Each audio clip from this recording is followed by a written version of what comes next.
Dan, thank you so much for having us out here at Sunset Park. And if anyone's been out here recently, they'll know that your capital projects have not stopped, obviously.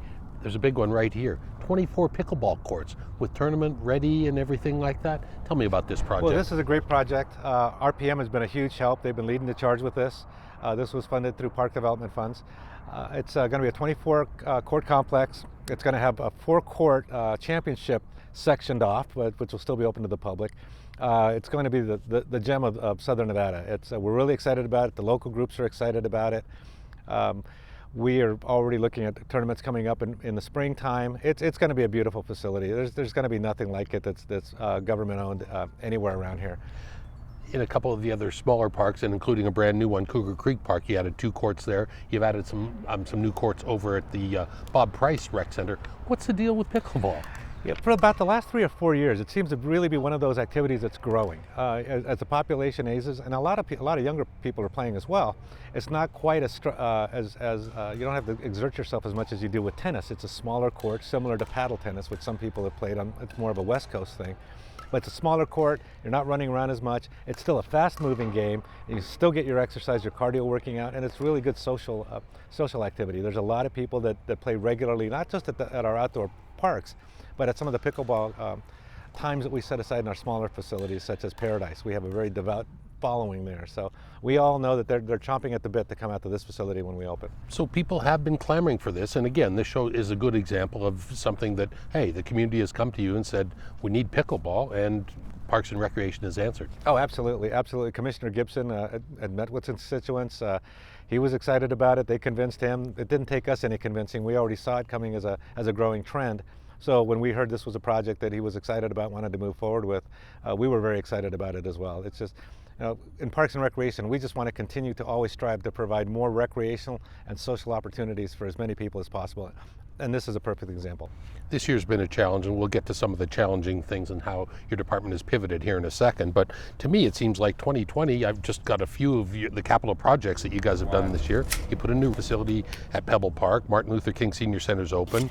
Cougar Creek is open. Paradise Park Trails. Mulaski Park, a new soccer facility there. Desert Breeze Aquatic Center, a huge rehabilitation there. Horseman's Park, you're doing covered arena and spectator area there. So while the pandemic has set you back in some ways, all those capital projects, those are still going full bore. Oh, absolutely. And you can also throw in the Bob Price Park, not just those pickleball complex, but that's about a 7.5 acre park that's going up there.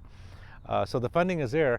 Again, it's a little bit more, it's a little bit of a different dynamic with park development, because you have your construction crews that are able to separate and heavy equipment. It's not like running a program where we're putting either a group of people inside that we can't do anymore, or running sports activities. So that's been more the challenge. But yeah, the capital projects have been going like gangbusters. We do have the bond that was passed 3 years ago, and there's a timeline to get that money spent. And that's why there's still the push to make sure we get these projects, keep them moving forward, keep finalizing them, and get on to the next one. Obviously, again, these last 6 or 7 months have been very challenging for everyone, including you here in Parks and Recreation. You must be very proud of how you and your staff have pivoted and done a lot of different things, a lot of different programs that you've brought to people with limited resources and not being able to get people inside. Tell me about some of the projects you're proud of. I'll take minimal credit. The vast majority of the credit goes to my staff. I give them direction. I have one of the most professional and knowledgeable groups out there. So we have taken the challenges that have come forward in terms of social gatherings, having to close our facilities, and become creative with our project, with a lot of our programs. One of our first, most successful was the driveway dance party that we did this summer, where we basically had a couple vans that were out throughout the neighborhoods. One was playing music, the other had treats or sanitary wipes, whatever we could get for that neighborhood, to hand out to the participants. And basically, we play music. Staff is behind the vehicle. Excuse me, dancing. We encourage people to come out into their driveways and dance, and it was a huge success. The county commissioners actually gave it a commendation to my special events staff and the rest of my team that volunteered to come out and help, because it's a team effort. It's not just the special events staff. We had staff from all my disciplines that were coming out and participating and having a great time doing it. There was a story that was run when we had a visiting Russian journalist that was doing stories. She came out and took videos and added the part of her Visit Las Vegas video in Russian, and she was out dancing with our crew. So it was an internationally recognized program. And we've done other things. We've done outdoor bingo where people are in their cars, so we can get people to participate that way. Our food truck program that we had that went around the different parks so that people can come out, grab a bite to eat, again, socially distanced. So it's been a challenge. It's been creative. We've had to get very, very creative. Also, drive-in movies. Again, that's something else where most of us, gosh, probably haven't gone to a drive-in movie in years, if not decades, but it's another way you're able to use the facilities, get people out and recreating and give them something to do. And people have enjoyed it. I think it's for a lot of the older crowd, people are really excited about the drive because it takes them back to when they were youth. And when I was a kid, I remember going into many driveway movies, a few in the trunk of my friend's car. But it was a blast. And, you know, people stay in their cars. We put the screen out. We make sure we keep the head counts to the capacities, and we filled up every one that we've held. School Days was another program. We had to basically turn around what it was our normal center operations that were closed, and with the schools being closed, convert all of our recreation centers into all-day day camp programs with learning time set aside throughout the day for the kids.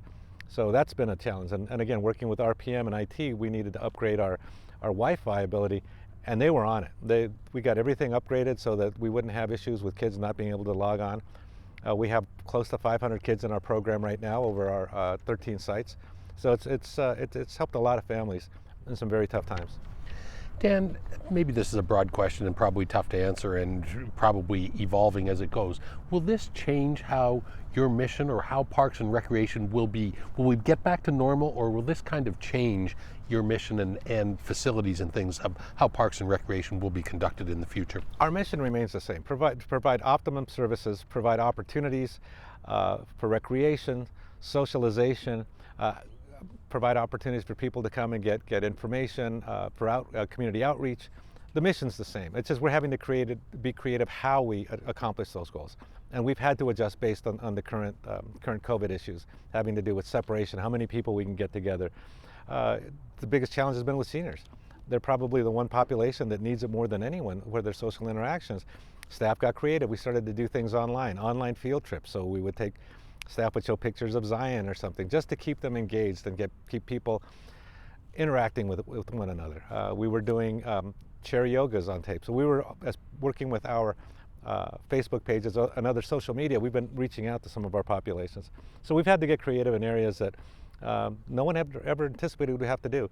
Do I see us getting back to normal? I think a new normal, but our goal remains the same, provide excellent opportunities for our community. How has it been, obviously, for the past 6 or 7 months? Basically, all of your indoor area recreation centers have been pretty much shuttered. Have you seen an uptick then of using your outdoor areas? Oh, absolutely. You go to the Wetlands Park, you see just huge crowds that have been going out there to go hiking and socializing. Same thing with our parks here.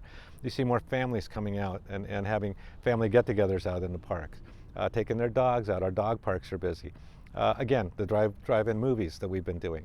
So we've seen a huge uptick in the amount of use in our outdoor spaces. A lot more people getting more on their bicycles, going hiking with their families, which if there's a positive to take away, I think it's provided families the opportunity to do things together where, you know, we've been moving towards a society where everybody does nothing more than look down on their phone, where now people are becoming engaged again. So if there's a positive to take away, I would say that's it.